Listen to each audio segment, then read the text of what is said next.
Thank you for coming. So for those who aren't familiar with you or your spiritual community, can you tell us a little bit about yourself and Agape and the work you're doing on the planet? I am Michael B. Beckwith, the founder of Agape International Spiritual Center, into its 32nd year, founded in 1986. It is a community that embraces the universal spiritual principles, that when one follows these principles, their lives change for the better. It's sometimes called a healing field, for people come in and find themselves crying, healing, and coming face to face with the blockages within them in order to set themselves free. Then it becomes a birthing field where individuals catch vision to give birth to the reason why they came to the planet in the first place.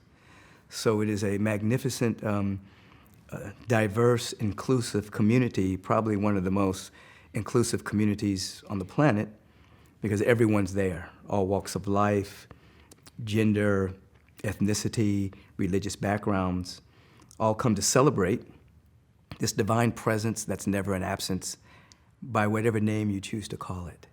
And so we seek to be the birthplace for what is described as the beloved community. And that was greatly described by Dr. Martin Luther King Jr. And I think we're doing a good job. I do too. So there's an energy when you go to Agape. There's definitely like this, it's the most diverse crowd you see, all ages, all colors, all sizes, all sexual orientation, whatever it is. There's just this beautiful community. I feel like it's like a microcosm of the world community. Yes. And I leave there feeling lighter, higher, and you can feel the energy vibrationally. Can you talk a little bit about, because this is about healing, can you talk about us as vibrational beings and how that plays into healing? Yes, we're all vibrational beings. We've been hypnotized into thinking that we are our bodies, and we have a body, but beyond the body is who we are as unique expressions of the vibratory being that's everywhere. So everyone has a vibratory signature. And so when you come to Agape, you're tapping into the vibratory feeling of joy and connectedness and love, peace. These are real vibrations. These are real qualities. And so when you come into such a space, people are coming to celebrate what that is, rather than to beg a reluctant deity to give us anything. We're coming into Agape to celebrate what's eternally being given, growing in our receptivity of it, so that we can express it. So I've been teaching for years that we're vibratory beings, and that your prayer, your meditation, your yoga, your qigong, your chanting, your dance, all of this that we do is to actually activate and lift the vibrational frequencies so we're actually living in the world that we want to live in even before it manifests. And so that's what you're picking up. And then, for me, many years ago, I had my first of a series of spiritual awakenings. And I could see, surrounded by a presence of love and beauty, and the intensity of the love, the intensity of the beauty was so magnificent, luminosity, light, brilliance. And it took me a number of years to integrate that so that I can actually live in that frequency. So when I'm speaking, it's not just words. It's actually an activation from the frequency that I'm holding. So I could probably read the yellow pages, but the truths that are coming out, it's an activated truth. So people pick up on that, and they feel, like you just said, they feel lighter. It's like a cleansing has happened, like a reset is taking place, and people come on a regular basis to get reset, to catch their vision, to move back into the world to make a difference. In the Bible, it talks about ask and you shall receive. So when we start to ask the right questions, a lot of people come to me and they're like, well, what's my first step of healing? Where should I go? I said, just asking the questions. The right book, the right healer will come to you, the right information will come to you. Can you talk a little bit about asking and receiving and how to align with that vibration of wholeness? Now, this presence operates lawfully. And the universal law is whatever it is you ask, you're going to receive an answer at the level of your asking. So the uninitiated happen to ask disempowering questions. They'll ask, what's wrong? They'll ask, who's to blame? They'll ask, why me? The universe will answer those questions. But at the level you're asking that questions, you'll get a download of all of the negative stuff happening in human consciousness, all the ways that you're hypnotized. So I steer people away from asking those kind of questions. We ask empowering questions. You ask, what gift is trying to be born in my life? What's trying to emerge? Why am I here? If you ask an empowering question, you'll get an answer. And when you get an answer, you'll then get an action to take. And then if you take that action, you'll be birthed into a way of living. And so we want to be aware that we are in a constant state of inquiry, but we want to be consciously asking a high-ordered question. How can I deliver my gift to the world? How can I activate more power in my life? How can I be a vessel for more prosperity? How can I reveal more health and vitality and vigor in my life? If you ask that question on a regular basis, sincerely, you'll get an answer. It'll eventually come in a language and in a way that you can understand. As you mentioned, a book may fall off the shelf. You'll hear a question, you'll hear somebody talking next to you in a restaurant, and it's actually what you need to hear. Or somebody may call you out of the blue and offer you something that you need at that precise moment. But everything is lawful.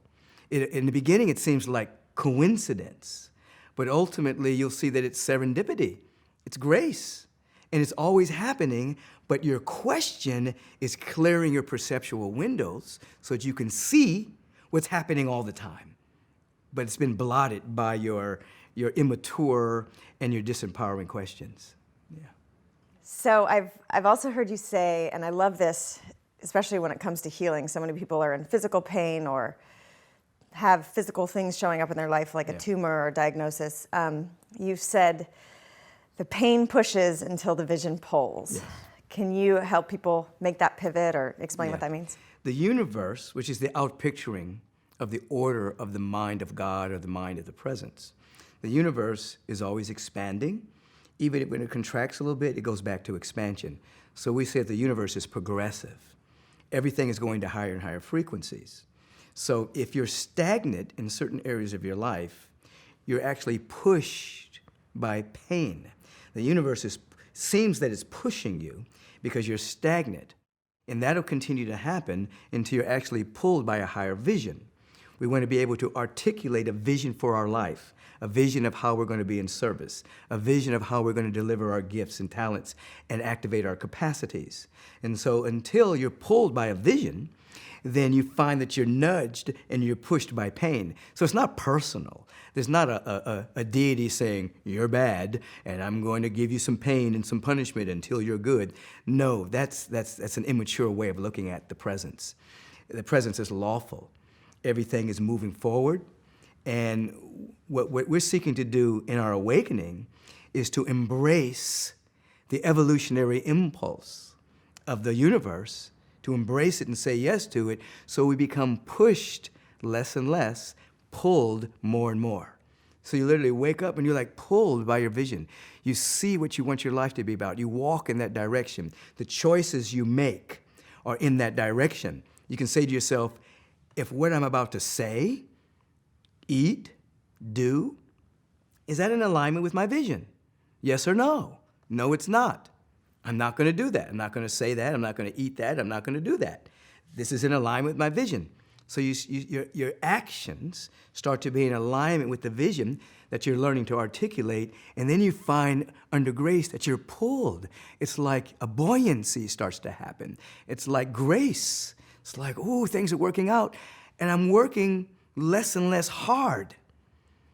I'm being pulled by something. And so this is available to everyone, you see. Yeah. And so you've also taught me that you come into this world, we all have unique gifts to express and share, and our passions and that calling in our heart are kind of roadmaps and signs going, that's what you should do, that's what you should follow. And is dis-ease, in a way, does it manifest because we are resisting or denying the expression of these gifts that we're supposed to share? Well, as you indicated, we all come to the planet. There's a pre-birth choice that we made before we got here. We chose to be here. We're not here accidentally. And we chose to share certain gifts and talents while we were here to make a difference on the planet. So we want to be in alignment with that. Now, there are as many reasons for people to suffer from dis-ease as there are people.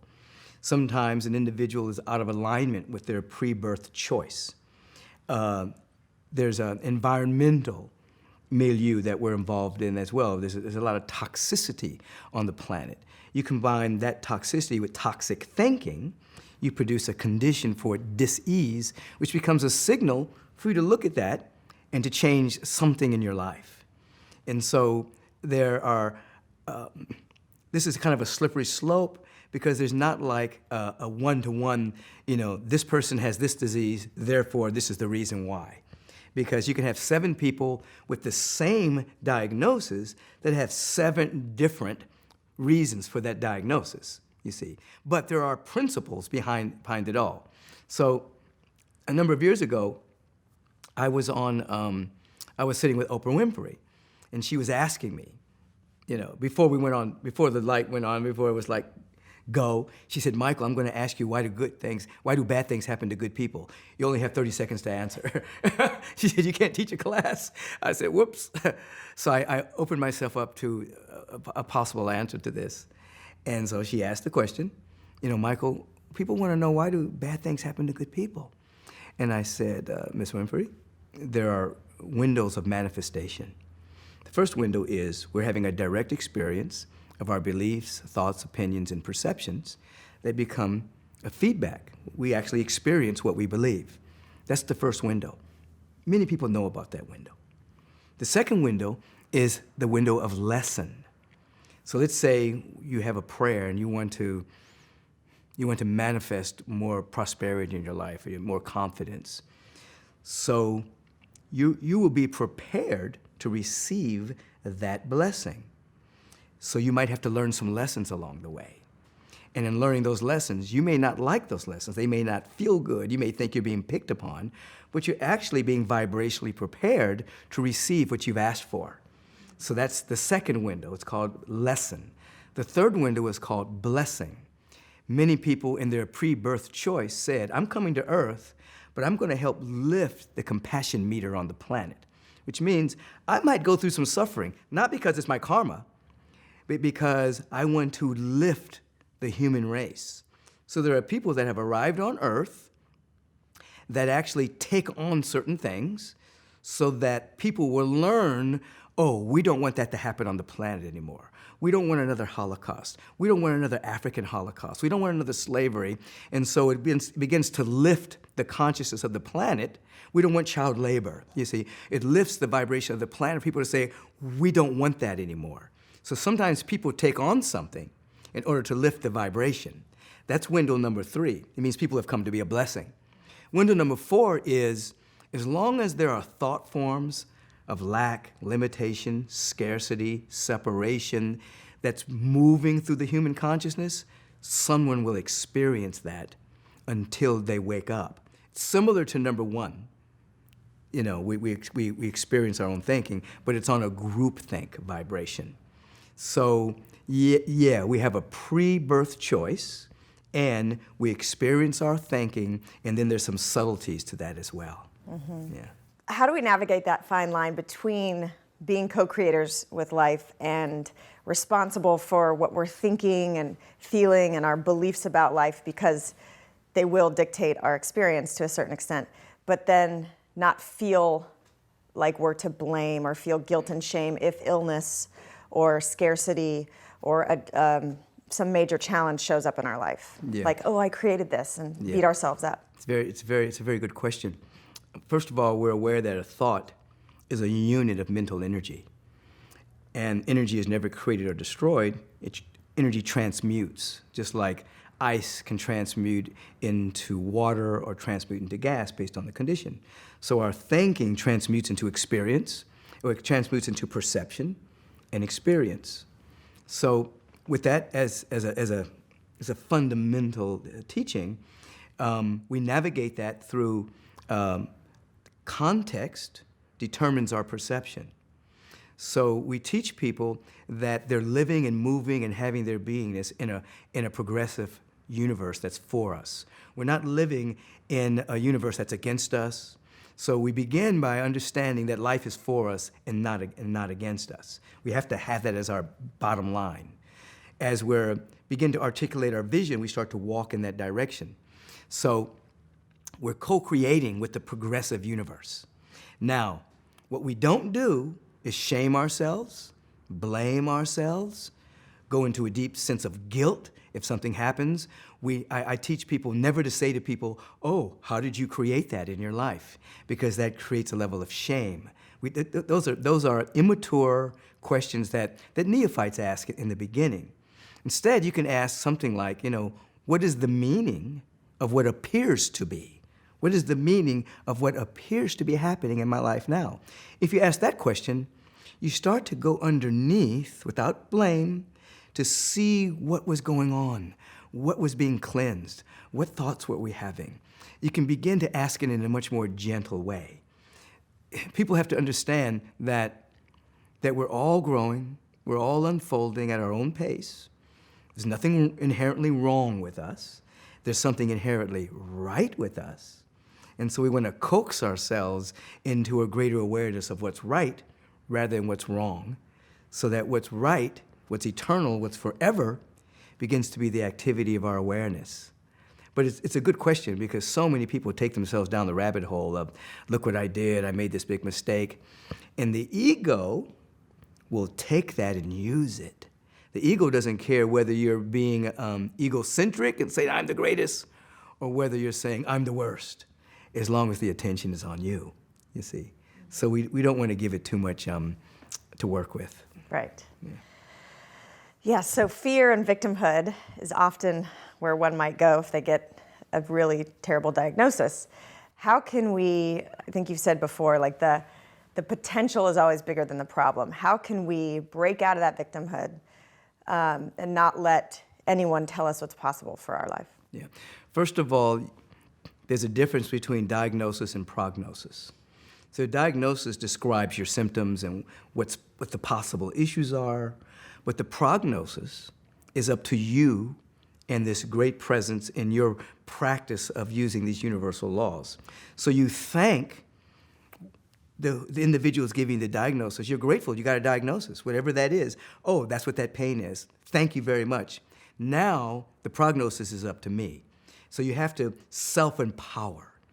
You have to really take your power back from the minor deity, MD, and come to the major deity, which is the divine within you. And now you begin to use your life as an exploratory research project. How can I heal? How can I sustain life? How can I improve my life? You have to ask those kind of questions so that you're guided to the right modalities, the right technologies, the right way of thinking, the right physical practices, the right nutrition.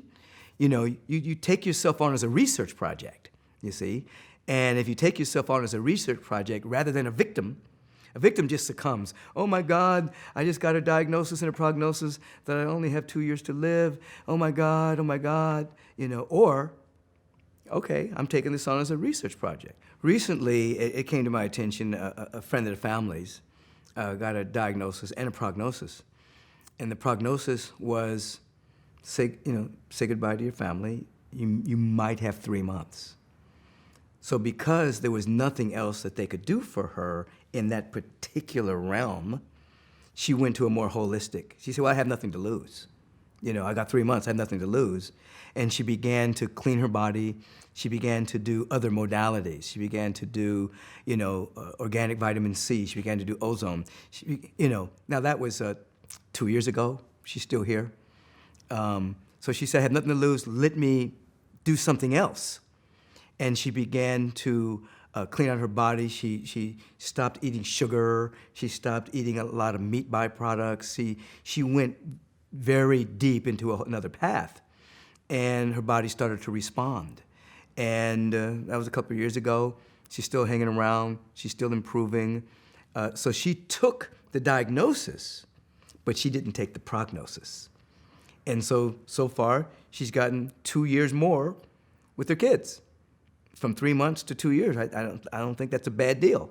And maybe she'll get another. Maybe she'll get 5 more. Who knows? You know. But I appreciate the fact that she became self-empowered. She also developed a group of people that would tap in with her and pray with her. So it would keep a certain frequency and vibration going as well. She went deep and got empowered. Yeah. Yeah, so talk about community and how important that is. You know, we're all connected energetically. We're all, you know, humans in different clothing, but we're all, you know, unconditional love and source and divine energy at our core. Talk about how crucial community is when it comes to healing. You know, much of the research has shown that when dealing with seniors, when a senior is in a healthy community, a spiritual community, a community where people are talking and supporting each other, the longevity rates go up. What I teach is that community, spiritual community, grants you immunity. Community grants you immunity from the lower frequencies of life.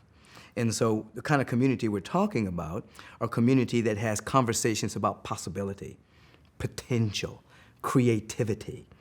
Now, when you're in that kind of community, your thoughts, which then create a different chemical cascade in your body, so you start to produce tonic chemicals rather than toxic chemicals, and it amplifies your immune system, develops a level of coherence around the hemispheres of the brain, so there's more creativity, there's more health, there's more vitality, the aging process slows down. So community is very, very important. So if you have we have people that have smaller communities within the larger community. So they may come to Agape, which is a large community, but within that smaller community, they may take classes, and then they may develop 4 or 5 people that they hang out with that speaks to possibility. They may have a spiritual practitioner that they meet with on a monthly basis that speaks to possibility. And so they're not around people that are always in gossip or complaining or negative mind chatter, woe is me, guess is the latest bad thing that happened, trying to outdo each other with what negative thing has happened in their life. You know, they surround themselves with individuals that are optimistic, that are what I call consciously naive, meaning that good is always conspiring to happen in one's life. You hang in that space. And that kind of community grants you immunity from the lower frequencies. And your perception changes. Life becomes a lot better. So community is very, very powerful in the healing modality. And so I love, I've always, you know, certain things stick out of my mind, and where 2 or more are gathered, Yes. the prayer becomes more powerful. Yes. Can you talk a little bit about like the most effective way to pray? Because often we're, you know, say we got a diagnosis, we're begging God, like, just let me survive and I'll be a better human. You know what I mean? Right, Is right. there a more productive, Yeah. powerful way to pray? Yeah, well, first of all, I like, you know, your reference to the teaching where 2 or more are gathered. And that applies in 2 ways. It applies with people. You know, we have 2 or 3 people together. They create a field. Everything is a field. Magnetism, gravity, it's a field. So when you have 2 or 3, 5, 8, 20, 100 people together in vision, that creates a field as well. So when 2 or 3 are gathered in the truth, it creates a vibrational field. But it also means 2 or 3 gathered. If you have the conscious mind and the subconscious mind together, then the superconscious mind can take over. And this is where we enter into prayer. When your conscious mind combines with your subconscious, superconscious takes over. So instead of begging a God or something that's out there, you're basically allowing your conscious mind to begin to inform your subconscious mind about possibility. So you begin to pray affirmatively. You begin to go into a sense of gratitude, thanksgiving and appreciation for your life. You begin to recognize a presence that's everywhere. You consciously unify with this presence. I am what thou art. Thou art what I am. There's no distance between me and God. If God is omnipresent, that means God must be present right here. You see, not out there, but here, that the innermost God and the uppermost God are the same God. Now I can declare and decree what is so. I can say, based on my communion with the presence, I am declaring that my life is a good life, that my body temple is a temple of health and vitality and vigor, that everything is working together for my good. I'm getting into the spirit of my conscious mind going to my subconscious mind, that my superconscious mind, the spirit, can now come through me. And then I come back into a sense of thanksgiving that what? That it's already done. Then I release it. I release this word and watch it manifest. Now, throughout the course of the day, I may have to come back to that until I'm living in that feeling tone, that vibration. And then I begin to watch as that manifests. Now, it manifests instantly. For the moment you raise your frequency in prayer, the cascade of chemicals changes from cortisol to great endorphins. So it happens instantly. And then as you prolong that state, the manifestation in your so-called physical world begins to show up as well. The body temple, the mental body, the emotional body, and the body of your affairs start to reflect that sense of coherence around the feeling tone of oneness. Basically, an individual prays based on their concept of God. When we have a small, immature concept of God, we have God as a man in the sky, and we have to appease God or please God some kind of way in order to get a blessing. We've matured spiritually, and we know that God is not a man in the sky. God is a presence that's never an absence. And so we can commune with this presence rather than beg the presence. So our prayer must reflect our expanded awakening. So we commune. We come into the spirit of joy. We come into the spirit of celebration. We come into the spirit of gratitude, and we learn to receive what's eternally being given. That's real meaningful affirmative prayer. So, and I imagine, just like you said, prayer and getting into that, the gratitude and affirmative prayer will switch the chemistry in your body from one of stress and fear and worry and cortisol and adrenaline to more healing chemistry that's being released. So spiritual practices, the more you do this, the more you can embody that healing because you're releasing that healing chemistry on a regular basis. So meditation, prayer, what are the importance of spiritual practices every day? Yeah, you used a good word, and the word was embodiment. What we want to do is become a living embodiment of our prayer, and spiritual practice allows us to stabilize and sustain the higher frequencies. So, affirmative prayer, meditation, life visioning. People enter into the physical practice of yoga, qigong, pranayama, breath work. These are all practices that allow us to not only have insight into reality with a capital R reality, but also to sustain that awareness so it's not fleeting. It's not just a memory of something that happened 2 years ago, but we're actually living it. We become integrated into the higher frequencies so that year after year after year, you see that your life has changed from who you used to be, and more of the real you, the authentic, eternal you is coming forward. So this is not a fly-by-night kind of thing. It's an encouragement of practice. Practice, practice, practice as a way of living, and you do something every day. People sometimes say, every day? Well, I say, do you brush your teeth every day? Do you clean your body every day? Yes, every day. You want to take an inner shower the same way you take an outer shower every day so that people get to meet the real you and not meeting all of the undigested fear and worry that's on the surface of your mind. So practice is extremely important.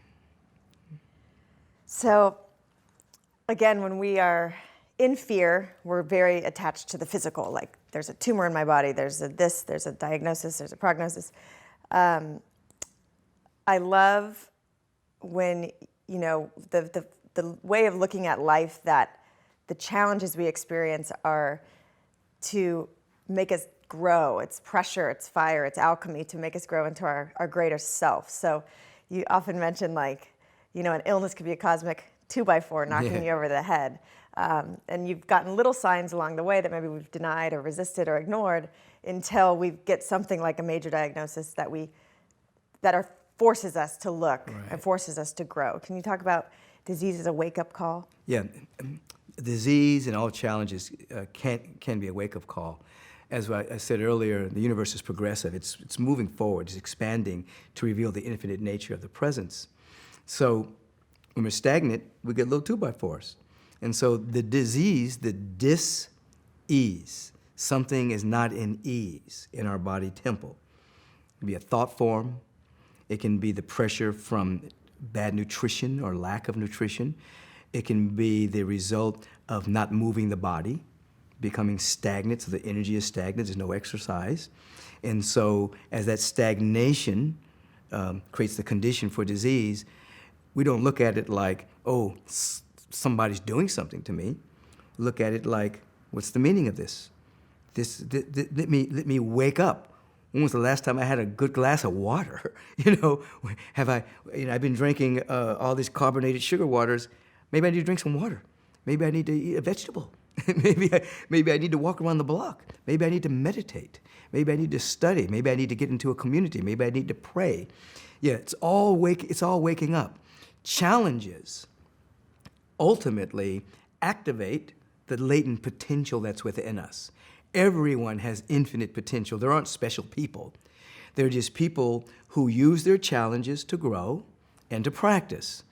Someone, except for prodigies who brought things in from a last lifetime, you don't just jump on the piano and start playing music. You practice.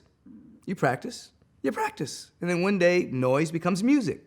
Then the music of your soul gets interpreted through your fingers and you get to express it. And we say, oh, that person's very special. Yeah, but you didn't see the years of that person going to the piano every single day until excellence emerged.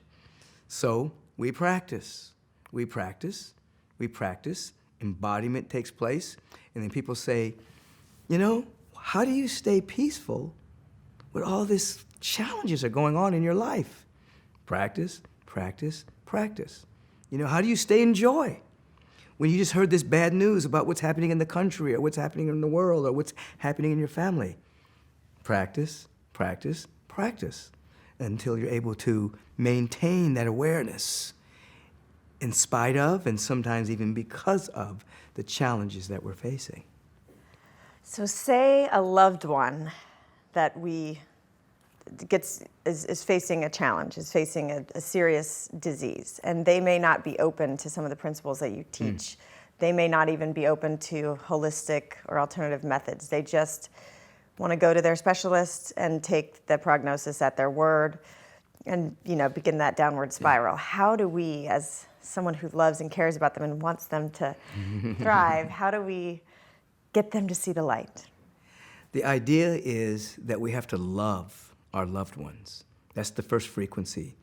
We have to just be in love with them so that we're not creating resistance, trying to give them something that they're resisting.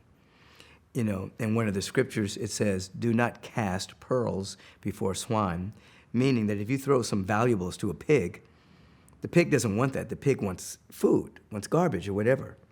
So if you're trying to force something down somebody's throat that doesn't want it, it creates a resistance. So we don't do that. We love. And in the process of just loving that individual and praying for that individual, not even in front of them, just in our own altar of our own home, we're just praying for the individual, then we're guided as to do what we can for that individual until resistance is dissolved. So when they see you, they're not putting up a barrier. Oh, here comes so-and-so. They're going to tell me not to do this and to do this. I don't want to hear it. They feel, oh, someone's coming that just loves me. Now they're open. Then they may ask you a question. You seem happy. You seem you don't carry that much stress. What do you do? Oh, well, I go to this place called Agape, or I find that when I stopped eating such and so and started eating this, it helped me a lot. Or then once they ask a question, now you can share. But until they ask a question, you're trespassing. You're trespassing on their paradigm and on their belief. So you become an example, and then they say, you know what? I heard a few years ago you had a particular issue and you don't have that issue anymore, do you? What'd you do? Oh, well, doctor told me I was going to have to take this pill for the rest of my life. I said, no, I'm not. So the idea is love. Love is the most powerful healing agent on the planet. And sometimes you can just love someone into health. I've discovered a long time ago, if a person is not receptive, I do the best that I can. I try to abate my own frustration about it, because I know that I could come in and say, listen, if you stop doing that and start doing this, but I can't do it. I just love. Hey, how you doing? Just love. Just love. Just love. I love it. Two directions I want to go, but on the planet right now, and probably in every time in history, it changes in degree and the way it appears. But there's a lot of tension, a lot of stress, a lot of fear, a lot of divisiveness. You've often talked about, when paradigm is shifting, there's a breakdown before a breakthrough. How can people that are so passionate about a certain issue, or vaccines or pharmaceuticals or this political party or this, that or the other, how can we not get sucked in and dragged down by that fear, and how can we be the change? Yeah. There's a lot of material here. First of all, this generation we're living now, we're bombarded with more information via technology and the electromagnetic fields that it creates in one day than people a number of years ago got an entire year, and before that, an entire lifetime. So our nervous systems are bombarded. So there's a lot more stress that becomes distress in one's field, one's nervous system. Many people are on edge. And we're at a space where the global brain has been created. You can talk to someone in Yugoslavia right now via your computer, your phone, whatever. So the global brain is in existence. What we're seeking to do is create the global heart, where all of this technology is basically used for unity, for love, for information sharing, etc., not the hatosphere that it becomes at times, where people get on whatever apparatus and criticize this person and tear down this person. I don't agree, and they end up fighting rather than bringing it together. So we are in a paradigm shift. Something is dying and something is being born. The sense of separation, scarcity, lie, lack, limitation, it's dying. We live in a field of abundance. And that's what's being born right now. But as you indicated, whenever something is dying, it makes a lot of noise. So we have people wanting to go back in history, when they think things were better, things of that particular nature, and that's a fear-based model of the world. And so how do we not get snagged in? First of all, we learn to create our own atmosphere and carry it with us. We are spiritual astronauts, and we create our own atmosphere. So before we even leave our house, we create our own atmosphere. That atmosphere is one of gratitude, thanksgiving, appreciation, and how am I going to gift my giftedness to the world? I don't want to go out into the world and create more fear. That's what politicians do. They basically create fear for the masses and then say, look to me, I'll set you free. So they end up creating an issue, and then they try to save people from the issue. No. What we seek to do is live by the possibility and vision, have our own inner atmosphere of peace and love and harmony, and then what manifests in our life? Possibilities, opportunities. All of that begins to manifest because we're the field of it, you see. Now, people that are in fear, they get snagged. It's a hypnotic spell. They get snagged, this or that. You versus me. We versus they. They live in a sense of separation. And they have evidence that what they're saying is right because they're producing that reality, you see. So the idea is to step back, see vision, articulate it, and then walk in the direction of that vision. And then you pull people together rather than pulling people apart. The idea is everything is energy. We talked about that. We're vibrational beings. So if you're more against something than you are for something, then you are perpetuating what you are against. You know, the old adage, what you resist persists. So if you're in resistance to what you say is wrong, you're actually giving it strength. So you actually have to shift your energy and articulate what you want to manifest. You want the world to be beautiful and magnificent? Then you have to articulate the ways and means. You know, I know an individual that's an environmentalist. Now, she used to be totally against the big corporations coming down, taking the trees out of the rainforest, and she was passionate about that. And she wasn't wrong about that. Now, she's planted millions of trees. She's used all that energy. She flies around the different countries. She's engaging the governments to actually plant, hopefully, more trees that are being dug up. So she's taken all that passion, and instead of putting her attention on those who are, quote unquote, doing wrong, she's now placing her attention on actually framing herself to actually doing good work on the planet, which is also educating people as well. So people would rather hear a vision than a rant. Ultimately, a vision pulls you, oh, they get inspired. Like Dr. King speaking about having a dream about all people living together in a world of peace. People would rather hear a vision than a rant, you see. And so we need to walk with vision. And then, you know, as our Native American brothers and sisters would remind us, walk a mile in your brother or sister's moccasins. See life from somebody else's point of view. You don't have to agree with it. You just see it. And once you see life from another person's point of view, you have compassion. Oh, that's why they're afraid. That's why they're in fear. That's why they're doing that. They're afraid. Now I have compassion. Many years ago, something happened to me. There was a fireman. A friend of mine and we were pointing, we had called the fire department because a fire was in a house. And I was young boys, like 12 years old, I was in Boy Scouts. And so we called the fire department, and then we ran to the direction where the fire was. And when the fireman got off the fire truck, he said, "Get out of the way, you little niggers," like that. And I'm like 11 years old. This energy went into my body. It was like, I'm just trying to help. I remember the energy that just went into me. It was like, wow, I don't matter. Oh, you know. And I remember on the way home, I tore off my Boy Scout uniform, and that never went back to be a Boy Scout ever again after that day. And I started to act out a little bit, you know, and ultimately use that energy to say, I'm going to build a better world.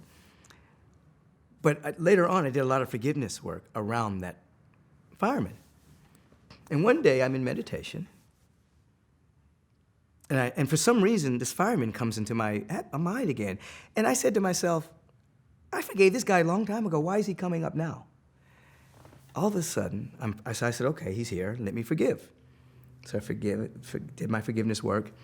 Then I was lifted out of my body, placed in his body. And I could see the world from his perspective. I could see this limited point of view where he was run by racism and bigotry. It was this fear-based world. And when I came out of that, I had nothing but compassion for him. He had to live an entire life in this very limited point of view in which he did not honor people that had different color skins, that were born in different parts of the world, that spoke different languages, that had different languages. He was living in this little slither of reality. And my heart just opened up, and I had compassion. And I knew what it meant to walk in another person's shoes. It's like, oh, he could not have acted any way other than that moment. I got the brunt of the energy of it, but ultimately it led me to a higher calling, you see. So rather than right or wrong, we bless everyone, we articulate a vision, We try to see things from another person's point of view. At least it's going to do is birth compassion. And I think the way that that applies to healing is if someone wronged you in the past, you had this emotional wound that you haven't healed and it's now physically manifesting into something else. You know, if you're resisting forgiving that person, or if you're resisting the disease that's happening in you, that energy, you know, you've got to get to that point of surrender. You've got to forgive and let go and realize everyone's doing the best they can with their product of their environment, you know? Yeah, for real. Everybody's doing the best they can. This is why I teach that all 100% of forgiveness is self-forgiveness, because you're actually letting go of the toxic thought and perception and interpretation of the event. You're letting that go in forgiveness. You're not letting somebody off the hook if they abused you or did something. You're actually letting yourself off the hook, the emotional hook, so that you can be free. So why walk around allowing for that particular experience to drag you down when you can forgive and be free? All forgiveness is self-forgiveness. So I feel like very few of us are equipped, unless you're raised in agape, taught from a young age to express emotions, feel emotions, process emotions in a healthy way. We suppress, we repress, and now we see this opioid crisis where people are numbing their pain, anxiety. How can we turn this around and empower people to feel and express in a healthy way? Yeah, we've become a society where it's not okay to be sad. It's not okay to have righteous indignation, you know, unless you're in the political arena. It's not okay to feel what you're feeling. And we want to give people permission to feel what they're feeling. If you're sad, it's okay. If someone died and you're sad that they're not around, there's nothing wrong with you being sad. There's nothing wrong with you going through the grieving process. And what we've done is people have become so afraid of the emotions as they come up. They want to get a quick fix, something outside of themselves, and it ends up numbing them. And people are stopping their own evolution. Oftentimes when you're growing spiritually, you know, as Carl Jung reminds us that oftentimes enlightenment is when the unconscious becomes conscious. So when things that are there that have been repressed or suppressed start to be teased into consciousness, you don't feel good. There's nothing wrong with not feeling good. And as they come to the surface, what do? You get to observe it.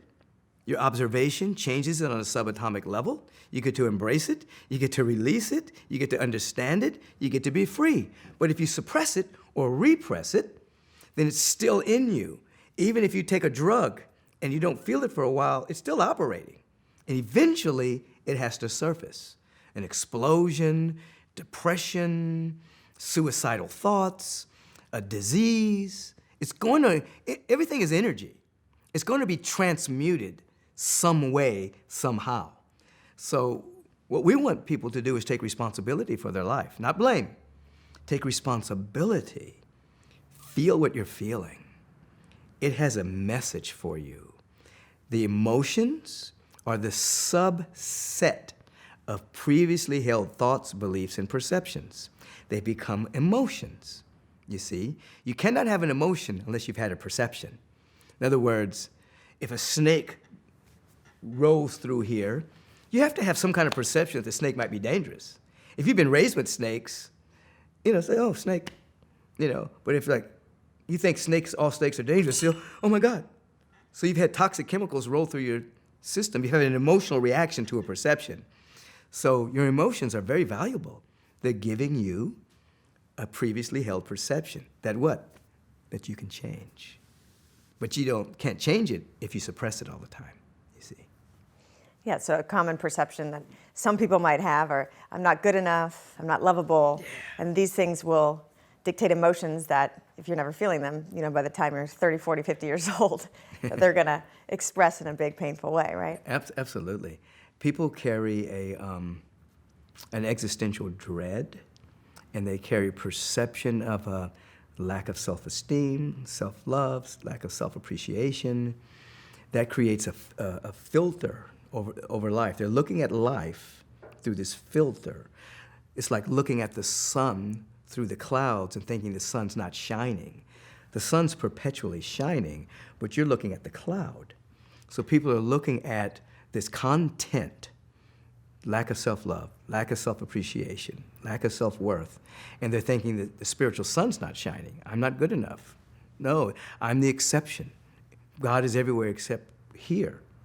And so we're teaching people how to see through the clouds, how to dissolve the clouds, how to realize they're just clouds, that the sun is still shining, and begin to take on a different lift in life, different frequency, you see. And that each of us are extraordinary beings, amazing, beautiful beings. That's our premise, and that's the truth. So someone comes to you with a diagnosis, and they've got 3 months, 6 months, then there's nothing else their doctor can do. How do you guide them and pivot them out of that fear to encourage them and inspire them that they too can do this? A couple of things, always, and it just comes out of my mouth. I always say something like, you got a diagnosis, the prognosis is up to you. Let's begin to work on this. Someone once said, they tell me I'm dying.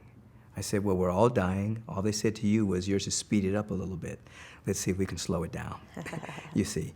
So it's like, it's not that I'm making light of it, but I try to take the person's attention, grab their attention from the prognosis to possibility. Let's work on this. You know, you can begin to think and do something about this. So I seek to give them a sense of empowerment. All is not lost. And then, you know, I have so many examples of people who had diagnoses that are still alive, you know. And I actually think that this should be some kind of newsprint, some kind of, maybe you can do this and heal, some kind of outlet where people are saying, I got a diagnosis 7 years ago, I was supposed to be gone 3 months. I'm still here. I got a diagnosis, I'd be blind in 3 years. I still see, I got a diagnosis, you know. So people begin to see possibility. And right now, people they're just weighed down with impossibility. You know, I know of so many cases where people should have been dead. But for the grace of the infinite and participation, they're living a great life, you know. So anyway, I try to steer people away from the linear prognosis into a much more expanded prognosis if they participate in their own life. You have to participate in your own life. You can't just say, oh, well, the doctor said this is what's going to happen. No, no, no. That's abdicating your authority to someone else. Participate. At least for the rest of your life, you're doing something meaningful. I invite people to take their life on as a research project. Since you've gotten this diagnosis, they say it's over, 3, 4, 5, 6 months. Why don't you use your life as a research project and begin to explore some other options? Take notes, journal, and see what happens if you do something that's totally outside the bounds of what you would normally do. Begin to think differently. Begin to laugh. You begin to hydrate. You begin to change your nutrition. Take this as a research project. What do you have to lose? Nothing. And then is there anything else that has come through in your teachings lately that you think would be beneficial to share? I think that we're in the process of redefining success. When you look at the different structures in our life, body, temple, relationships, personal prosperity and success, people think that if you get that area of your life together, you're successful. I teach that's preparation for success. That once those particular areas of your life are stabilized, now you have the strength to give your gifts to change the world for the better. So previously, having a lot, accumulating a lot, having the perfect body temple, having the perfect relationship was successful. That's preparation. Now that you've got that together, what you gonna do? How is the world gonna be better? What's your legacy going to be now that you have the strength to actually make a difference? So I think that that takes away a lot of anxiety because you're living for something bigger than your little life. If you live for your little life, you're wrapped up in a small package. But if you live for a bigger life, then all of life is on your side and can use you. Much more joy, much more bliss.